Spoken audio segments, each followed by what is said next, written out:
Hello students, exercise 4.4 के आधे problem जो है 1 to 6 प्रॉब्लम से लेकर हमने पिछले वीडियो में देखा है। अभी आज यहाँ पे हम सॉल्व करेंगे 7 से आगे जो बचे हुए प्रॉब्लम्स हैं वो करने वाले हैं। उसके लिए जो टर्म्स इम्पोर्टेंट है, जो फॉर्मूला इम्पोर्टेंट है वो पहले देख लेते हैं। यहाँ पे मेन चीज़ जो हमें लर्न करनी है वो है इलास्टिसिटी ऑफ डिमांड। तो वो है इलास्टिसिटी का, ये है symbol, is equal to minus P upon D into derivative of demand with respect to price. तो इलास्टिसिटी ऑफ डिमांड जब पूछा जाएगा तो हमें क्या फाइंड आउट करना है, minus P upon D, derivative of demand with respect to P find out करना है। यहाँ पे क्या होता है, derivative of demand with respect to price जो है वो हमेशा लेस देन जीरो ही रहता है। तो क्योंकि ये लेस देन जीरो है, ये जो हमें क्वांटिटी मिलेगा वो ऑलवेज पॉजिटिव मिलेगा, क्योंकि अगर ये लेस देन जीरो है मतलब ये है नेगेटिव, तो negative into negative will be positive. So therefore elasticity of demand जो है वो हमेशा पॉजिटिव ही रहेगा। सो इलास्टिसिटी ऑफ डिमांड जो है वो हमेशा ग्रेटर देन जीरो रहता है। अभी ग्रेटर देन जीरो है, लेकिन क्या वैल्यूज के लिए हमें कौन से इलास्टिसिटी मिलती है वो हमें देखना है। तो फर्स्ट पॉइंट यहाँ पे देखते हैं, अगर ये इलास्टिसिटी जीरो है, अगर इलास्टिसिटी जीरो होता है तो उसका मतलब क्या रहता है, यहाँ पे demand is constant function of price.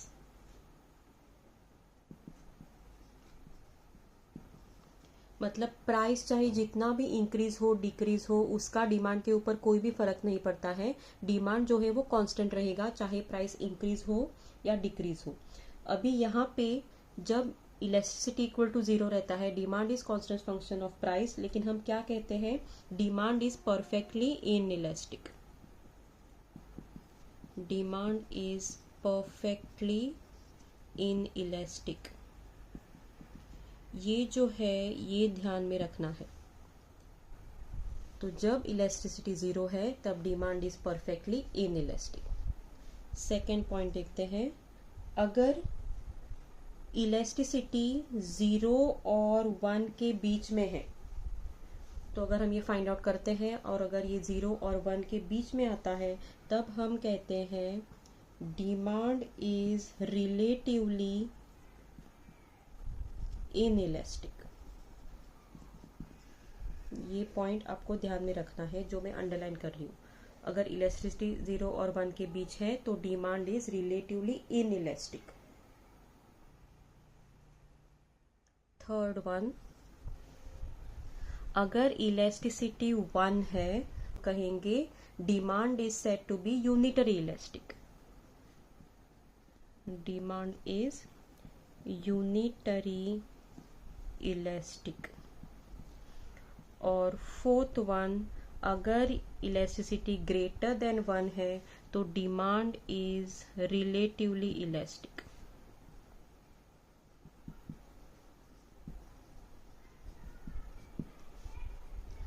तो यहाँ पे हमने क्या दिखा, अगर इलास्टिसिटी वन है तो इलास्टिक होता है, यूनिटरी इलास्टिक होता है, और अगर इलास्टिसिटी ग्रेटर देन वन है तो डिमांड है रिलेटिवली इलास्टिक। और अगर जीरो और वन के बीच में है तो in elastic, relatively in elastic, और जीरो है तो परफेक्टली इन इलास्टिक। ये चार आपको कंडीशंस ध्यान में रखना है। और हम अभी इस फॉर्मूला को यूज करते हुए अगले प्रॉब्लम सॉल्व करेंगे, उससे पहले कुछ रिलेशंस देखते हैं। अगर RM हम डिनोट करते हैं, ये है मार्जिनल रेवेन्यू,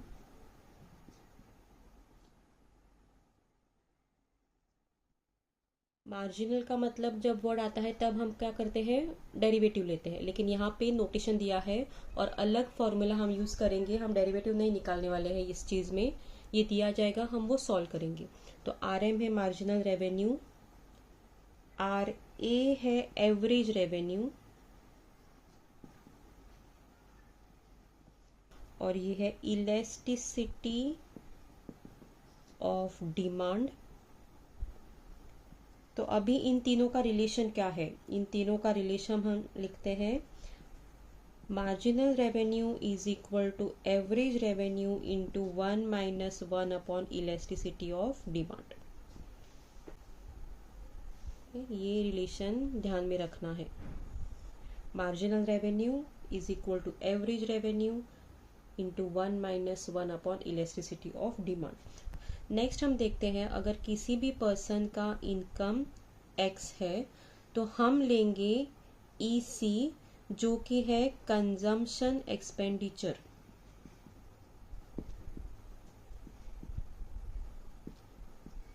तो कोई भी इंसान कितना एक्सपेंड कर रहा है that is given by function EC which is dependent on x.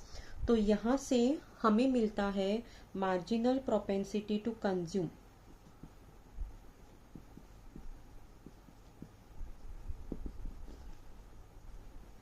Marginal propensity to consume जो दिया जाता है MPC, marginal propensity to consume which is denoted by MPC। और ये क्या होता है, मार्जिनल जब वर्ड आता है तो हम डेरिवेटिव यूज करते हैं, डेरिवेटिव ऑफ एक्सपेंडिचर हो जाएगा consumption expenditure with respect to x, क्योंकि ये फंक्शन ऑफ एक्स होता है। तो ये है MPC। जो नेक्स्ट टर्म है वो है एवरेज प्रोपेंसिटी टू कंज्यूम।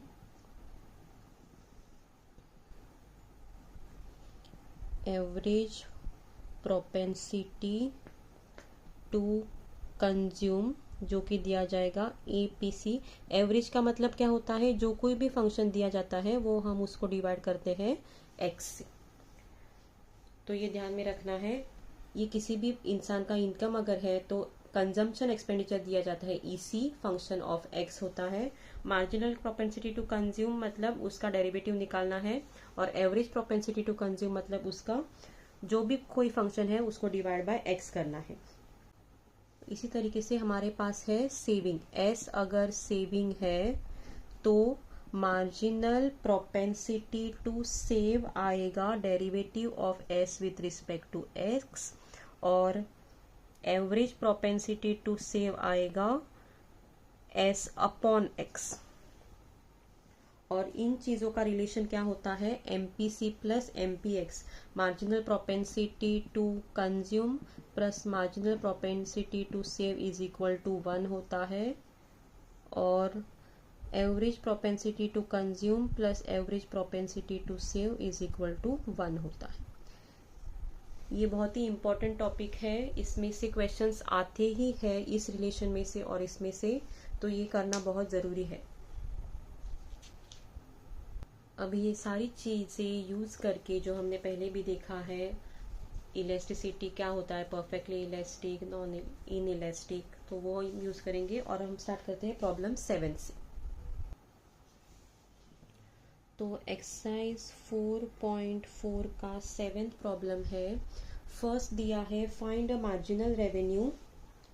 देखिए क्या क्या दिए पूछा है। फर्स्ट प्रॉब्लम में है find a marginal revenue if the average revenue is 45। Average revenue जो है वो है 45। Elasticity of demand is 5। और क्या फाइंड आउट करना है, मार्जिनल रेवेन्यू फाइंड आउट करना है। तो ये फॉर्मूला यूज करना है, marginal revenue is average revenue into 1 minus 1 upon elasticity. तो ये फाइंड आउट करना है, ये है 45, ये है 1 माइनस 1 अपॉन 5, और ये सॉल्व करेंगे। तो यहाँ पे है 45, ये है 5 इंटू 1, 5 माइनस 1, 4 अपॉन 5, सो ये हो जाएगा कैंसल। सो मार्जिनल रेवेन्यू आ रहा है 36। उसी तरीके से कोई भी दो टर्म दिए जाएंगे, तीसरा टर्म फाइंड आउट करना है। तो सेकेंड वन, यहाँ पे फाइंड अ प्राइस दिया है और गिवन कंडीशंस क्या दिए हैं, मार्जिनल रेवेन्यू दिया है 28 और इलास्टिसिटी दिया है 3। लेकिन प्राइस कहाँ से आया बीच में, प्राइस और एवरेज रेवेन्यू का रिलेशन है, तो वो हम देखते हैं। पहले ये जो दो दिए हैं उससे हम फाइंड आउट करेंगे एवरेज रेवेन्यू। तो again write down the formula. Okay, ये फॉर्मूला और इसमें सब्स्टिट्यूट कर देंगे। RM दिया है 28 आर ए फाइंड आउट करेंगे।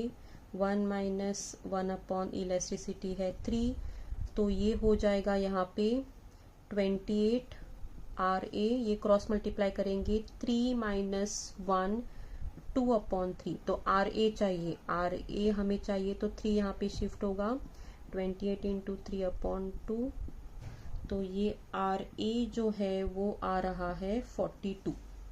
तो एवरेज रेवेन्यू फाइंड आउट किया है, लेकिन रेवेन्यू जो होता है वो क्या होता है, प्राइस इनटू डिमांड, लेकिन ये भी एक फंक्शन ऑफ एक्स है और डिमांड हमेशा हम एक्स की तरह लेते हैं। तो एवरेज रेवेन्यू जो होता है वो है प्राइस इनटू डिमांड, और ये एवरेज रेवेन्यू हम एवरेज मतलब क्या करते हैं, divide by the number of units, तो ये भी डिमांड ही है नंबर ऑफ यूनिट्स, तो डी डी कैंसिल होके यहाँ पे पी बचेगा। तो एवरेज रेवेन्यू और प्राइस का मतलब सेम ही है, सो देयरफॉर प्राइस यहाँ पे है 42। सिर्फ ये ध्यान में रखना है, अगर प्राइस पूछा है तो क्या लिखना है, average revenue is equal to price. ये सब दिखाने की जरूरत नहीं है, डायरेक्टली लिखना है average revenue is equal to price is equal to 42। Third देखिए, उसमें find the elasticity of demand if the marginal revenue is 50 and price is 75 rupees 75 दिया है। तो यहाँ पे प्राइस का मतलब क्या है, ये है एवरेज रेवेन्यू। तो again marginal revenue is average revenue 1 minus 1 upon elasticity लेंगे, 50 है, प्राइस मतलब एवरेज रेवेन्यू दिया है 75 और ये है 1 माइनस 1 अपॉन इलास्टिसिटी। तो हम क्या करेंगे, ये इसी तरह रखते हैं और ये नीचे जाएगा 50 अपॉन 75, तो 50 अपॉन 75 को आप रेड्यूस करेंगे तो आपको मिलेगा 2 अपॉन 3। 50 इंटू 25 इंटू 2 है 50 और 25 इंटू 3 है 75, तो 1 माइनस 1 अपॉन इलास्टिसिटी है 2 अपॉन 3, ये हमें चाहिए, तो ये इस तरफ लेते हैं, तो ये इस तरफ आएगा 1 माइनस 2 अपॉन 3, ये पॉजिटिव कर देंगे तो ये क्रॉस मल्टीप्लाई हो जाएगा 3 into 1 3, 3 minus 2 1 upon 3, that is 1 upon elasticity. तो ये दोनों डिनोमिनेटर में है, that implies elasticity is equal to 3। Simple है, अगर ये ध्यान में रखेंगे तो इजीली आपको आ जाएगा, ये फॉर्मूला ध्यान में रखना है, और प्राइस और एवरेज रेवेन्यू सेम होता है ये जानना है। अभी जो हमने सॉल्व किए वो है रिलेशंस के प्रॉब्लम। अभी 8th में देखते हैं एक्चुअल इलास्टिसिटी कैसे फाइंड आउट करना है। वहाँ पे दिया है डिमांड फंक्शन है p plus 6 upon p minus 3, find out करना है elasticity at price is equal to 4। तो पहले इलास्टिसिटी का फॉर्मूला क्या है, minus p upon D, derivative of demand with respect to price, तो ये पहले फाइंड आउट करते हैं। तो derivative of demand with respect to price है u अपॉन v करना है यहाँ पे, तो denominator derivative of numerator derivative of x का होता है 1, तो p का भी आएगा 1 माइनस द न्यूमरेटर, डिनोमिनेटर का डेरिवेटिव है, डेरिवेटिव ऑफ डिनोमिनेटर 1 है, upon p minus 3 the whole square upon denominator square. तो अभी ये न्यूमरेटर सॉल्व करते हैं, p माइनस p हो जाएगा कैंसल, माइनस 3 माइनस 6 हो जाएगा माइनस 9, और ये है p माइनस 3 स्क्वायर।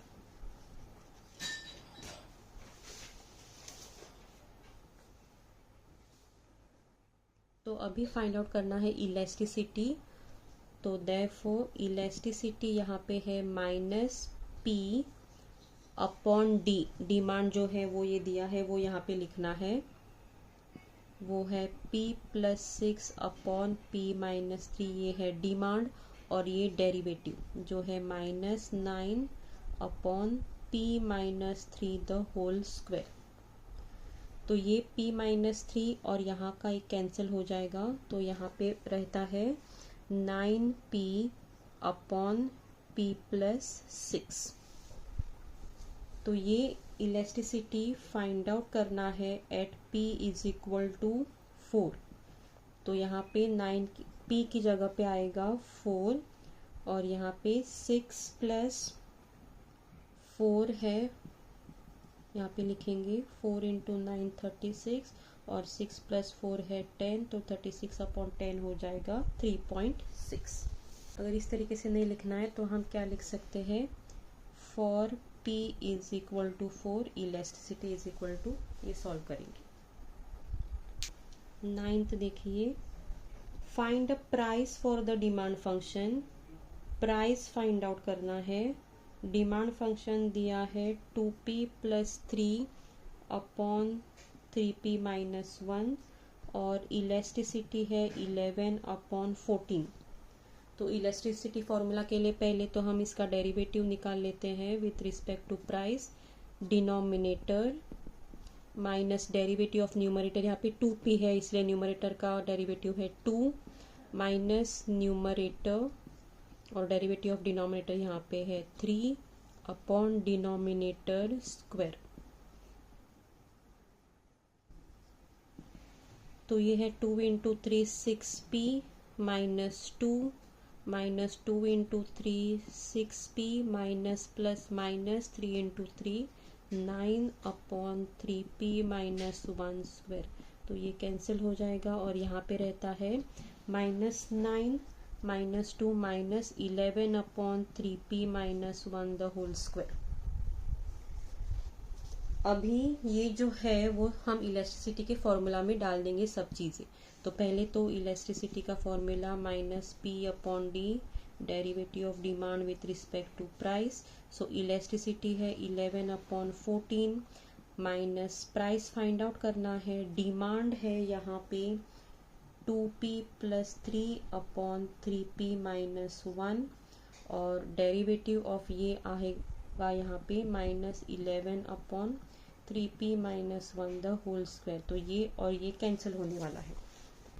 तो यहाँ पे हम ये जो क्वांटिटी है वो लिखते हैं 11p/2p plus 3p minus 1 is equal to 11/14। तो ये 11 भी कैंसिल हो जाएगा, ये क्रॉस मल्टीप्लाई करते हैं 14p is equal to 2p plus 3p minus 1।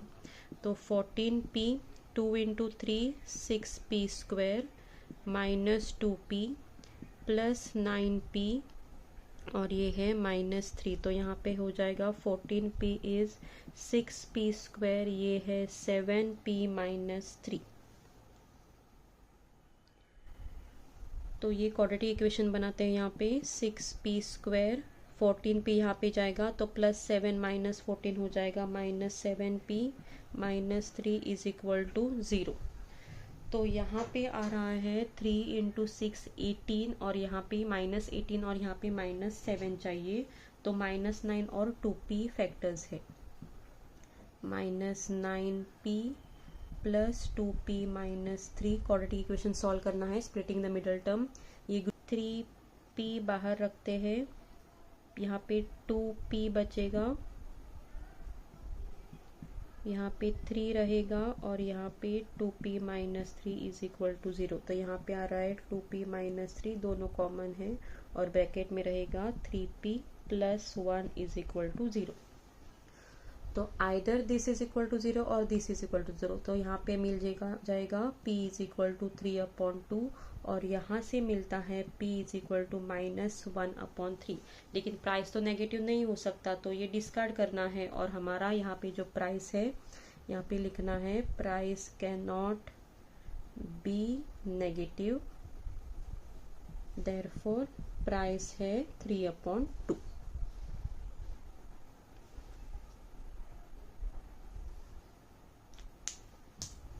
तो ये है 9th का सॉल्यूशन। 10 सॉल्व करते हैं। डिमांड फंक्शन दिया है 50 minus 3p minus p square. Elasticity find out करना है। फर्स्ट कहाँ पे फाइंड आउट करना है, p इज इक्वल टू 5 के लिए। ठीक है, तो सबसे पहले तो हमें डेरिवेटिव फाइंड आउट करना होता है। तो इसका डेरिवेटिव है 0, ये है -3 और यहाँ पे है 2p। तो ये जब p इज इक्वल टू 5 होगा तब इलास्टिसिटी क्या है, तो इलास्टिसिटी क्या होता है -p अपॉन डिमांड है और इनटू द डेरिवेटिव है, तो यहाँ से हम माइनस कॉमन निकाल सकते हैं बाहर, 3 + 2p हो जाएगा, माइनस माइनस प्लस हो जाएगा, तो ये है p, 3 + 2p upon 50 - 3p - p², ये है इलास्टिसिटी। फाइंड आउट करना है p = 5 के लिए, तो इसमें 5 डाल देते हैं, 2 × 5 यहाँ पे 10 हो जाएगा, ये है 50 - 3 × 5 15 - p² है यहाँ पे 25, तो ये हो जाएगा 13 × 5, तो वो है 65, और यहाँ पे है -15, 50 - 15 हो जाएगा, माइनस प्लस 35 - 25 हो जाएगा 10, तो आंसर आ रहा है 6.5। ये है elasticity. Conclusion, comment on the result है = 6.5 है, वो ग्रेटर देन 1 है, देयरफॉर कंक्लूजन आएगा demand is relatively elastic, demand is relatively elastic. अभी सेकंड देखते हैं, p = 2, वो डालना है इसमें, तो इलास्टिसिटी है इसमें डालेंगे, हमने ये सिंप्लीफाई किया यहाँ पे, तो 2 है, 3 + 2 × 2 यहाँ पे 4 हो जाएगा, और यहाँ पे 50 - 2 डालना है, 2 × 3 6, और ये है 4, तो यहाँ पे हो जाएगा 2 × 4 5 6 7, और यहाँ पे 50 माइनस ये है 10, तो वो है 40, तो यहाँ पे आ जाएगा 7/20, तो 7/20 जो है डिनोमिनेटर ग्रेटर है न्यूमरेटर में से, तो ये क्या हो जाएगा, दिस लाइज बिटवीन 0 to 1, क्योंकि ये नेगेटिव नहीं है, वो 0 से ग्रेटर है, और क्योंकि डिनोमिनेटर ज़्यादा है, आप ये डिवीजन करके भी देख सकते हैं, 0 पॉइंट में आंसर आएगा, तो वो लेस देन 1 है, तो ये कंडीशन आ रहा है, therefore demand is relatively inelastic, demand is relatively inelastic. इस तरीके से कंक्लूजन करना है अगर पूछा गया है तो। 11 स्टूडेंट्स आपको खुद सॉल्व करके देखना है, डिमांड दिया हुआ है, सेम जैसे हमने अभी किया उसी तरीके से सॉल्व करना है, सिर्फ मैं यहाँ पे डिमांड का डेरिवेटिव निकाल के रखती हूँ, सिर्फ मैं यहाँ पे डिमांड का डेरिवेटिव और जो हमें इलास्टिसिटी मिलेगा वो हम देखते हैं 11th क्वेश्चन के लिए। तो derivative of demand with respect to price क्या हो जाएगा, डेरिवेटिव ऑफ 100 तो 0 है, इसका डेरिवेटिव क्या हो जाएगा -2p/2, तो ये 2 तो कैंसिल है, तो -p आ रहा है यहाँ पे। तो क्वेश्चन दिया है p = 10 के लिए और p = 6 के लिए इलास्टिसिटी क्या होगा वो कैलकुलेट करना है, और उसका रिजल्ट लिखना है कि वो रिलेटिवली इलास्टिक है या इनइलास्टिक है, वो आपको लिखना है।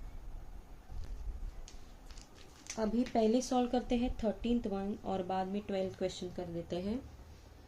13th में पूछा गया है मार्जिनल प्रोपेंसिटी टू कंज्यूम, ये सब चीज़ें फाइंड आउट करने हैं, marginal propensity to consume, marginal propensity to save, average propensity to consume, average propensity to save. इसके लिए एक्सपेंडिचर का फंक्शन दिया है with respect to income, x ने यूज़ किया है, आई वेरिएबल यूज़ किया है, तो कंजम्पशन एक्सपेंडिचर दिया है 0.0003 into I² plus 0.075 into I, और when I is equal to, ये सब किसके लिए फाइंड आउट करना है, when I is equal to 1000। तो सबसे पहले हम यहाँ पे फाइंड आउट करते हैं MPC, marginal propensity to consume, पहले सॉल्व कर देते हैं यहाँ पे।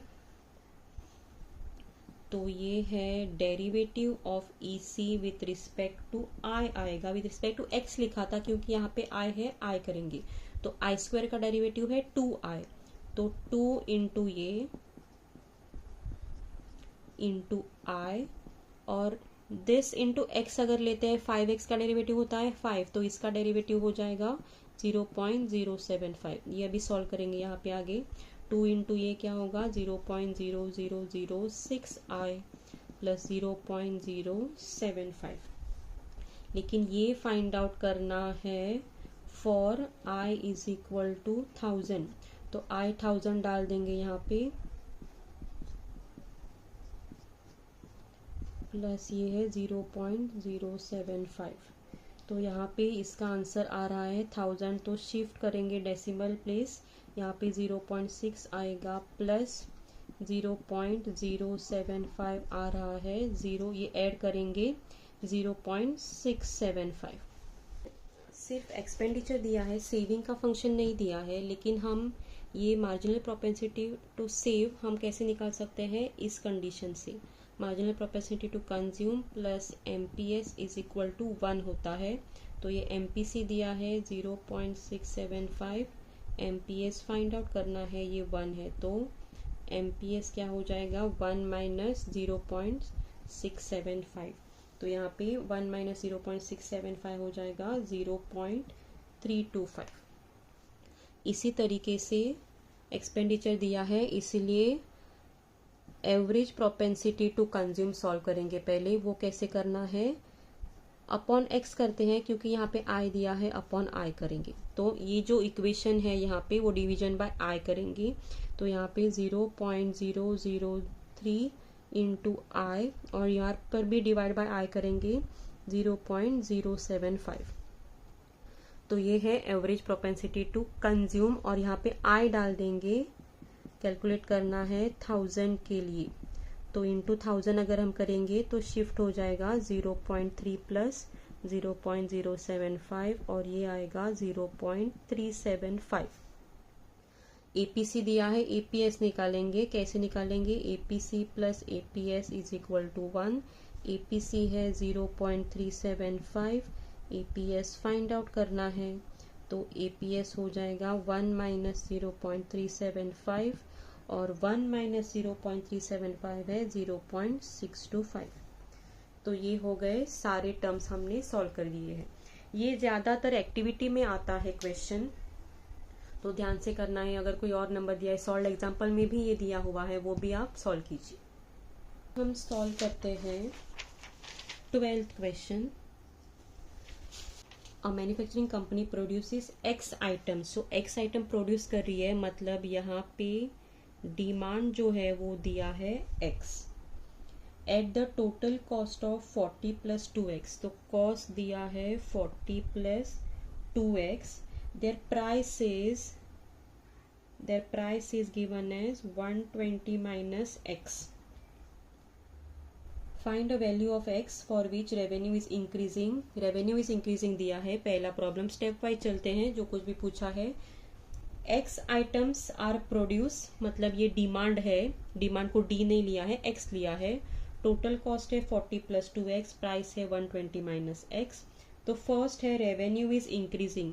तो रेवेन्यू का फॉर्मूला क्या है, प्राइस इंटू डिमांड, लेकिन यहाँ पे डिमांड क्या है x, तो प्राइस इंटू x लेते हैं। प्राइस है 120 माइनस x, और ये है x। तो रेवेन्यू क्या होगा 120 into x minus x square. तो रेवेन्यू इज इंक्रीजिंग, यहाँ पे दिया है रेवेन्यू इज इंक्रीजिंग। कब होता है इंक्रीजिंग, जब उसका डेरिवेटिव ग्रेटर देन 0 होता है। क्या है 120x का डेरिवेटिव है 120, एक्स स्क्वायर का डेरिवेटिव है 2x, ये ग्रेटर देन 0। अभी ये सॉल्व करते हैं। 120 ये इस तरफ आएगा 2x, तो यहाँ पे 2 नीचे जाएगा, तो 120 अपॉन 2 है 60 greater than x। Revenue is increasing when x is less than 60, लेकिन x 0 के नीचे नहीं जा सकता, इसलिए 0 less than x less than 60। x is less than 60 है यहाँ पे, तो x पॉजिटिव होना चाहिए क्योंकि वो नंबर ऑफ आइटम्स है। तो revenue is increasing for 0 less than x less than 60। अभी सेकंड देखिए क्या दिया है उसी प्रॉब्लम में, प्रॉफिट। प्रॉफिट क्या होता है, profit is revenue minus cost. Profit है रेवेन्यू माइनस कॉस्ट, तो प्रॉफिट है रेवेन्यू, रेवेन्यू है यहाँ पे 120x माइनस एक्स स्क्वायर और कॉस्ट को सब्ट्रैक्ट करेंगे यहाँ से, तो ये हो गया 120x minus x square minus 40 minus 2x, तो ये है माइनस एक्स स्क्वायर। 120 माइनस 2 है यहाँ पे 118x और ये आ जाएगा माइनस 40। अभी यहाँ पे दिया है रेवेन्यू इज, यहाँ पे दिया है profit is increasing, profit is increasing if derivative of profit with respect to x is greater than 0। इसका डेरिवेटिव निकालना है, तो एक्स स्क्वायर का डेरिवेटिव यहाँ पे पहले माइनस डाल देंगे, एक्स स्क्वायर का डेरिवेटिव है 2x, इसका डेरिवेटिव हो जाएगा 118 इज ग्रेटर देन 0, तो ये इस तरफ लेते हैं 118 इज ग्रेटर देन 2x, 2 अगर नीचे यहाँ पे डिवाइड करेंगे तो 118 डिवाइडेड बाय 2 हो जाएगा 59 ग्रेटर देन x है, मतलब x इज लेस देन 59। तो प्रॉफिट कब इंक्रीजिंग होगा,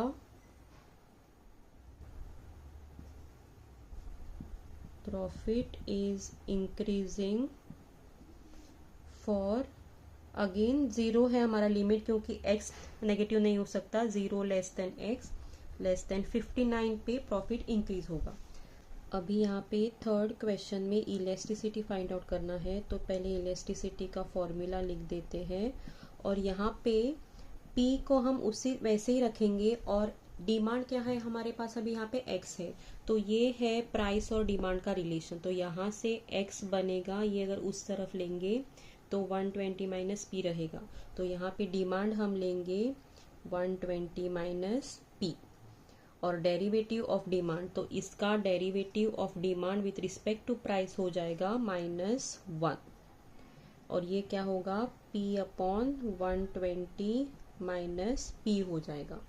अभी इसका फॉर प्राइस क्या कब निकालना है, प्राइस जब 80 होगा तब इलास्टिसिटी क्या है, ये क्वेश्चन है, तो प्राइस जब 80 है तो ये है 120 माइनस 80, तो 80 अपॉन ये बन जाएगा 40, तो ये है 2। तो जब प्राइस 80 है तो इलास्टिसिटी आ रहा है 2। तो ये हमने ऐसा क्यों लिखा है, क्योंकि हमें प्राइस सब्स्टिट्यूट करना है और इलास्टिसिटी निकालना है, इसलिए। अगर हमने यहाँ पे डायरेक्ट P लिखा और डिमांड X लिखा तो X का तो सब्स्टिट्यूशन नहीं है, यहाँ पे प्राइस का सब्स्टिट्यूशन है, इसीलिए इस तरीके से ये करना है। ओके तो स्टूडेंट्स यहाँ पर एक्सरसाइज 4.4 भी कंप्लीट होता है। नेक्स्ट अब हम नेक्स्ट वीडियो में क्या लेंगे, जैसे कि आपको पता है MCQ, fill in the blanks और ट्रू और फॉल्स नेक्स्ट वीडियो में देखने वाले हैं। ठीक है, तो इतना आप ये हमने क्या किया यहाँ पे, application of derivatives. First application था हमारा equation of tangent and normal, next था इंक्रीजिंग डिक्रीजिंग फंक्शन, और नेक्स्ट है मैक्सिमम मिनिमा, और ये है इकोनॉमिक फंक्शंस। और उसमें इकोनॉमिक फंक्शंस में हमने आज यहाँ पे किया है मार्जिनल रेवेन्यू, एवरेज रेवेन्यू और इलास्टिसिटी। और इलास्टिसिटी में अलग अलग कंडीशन में से रिलेटिवली इलास्टिक है या नहीं, इन इलास्टिक है या नहीं, वो हमने देखा है। तो ये आप ज़रूर प्रैक्टिस कीजिएगा, ये ऑप्शन के लिए नहीं छोड़ना है। अगर आप ये प्रैक्टिस करेंगे ये सिंपल प्रॉब्लम्स इलास्टिसिटी के, तो आप वो कर सकते हैं। Thank you students.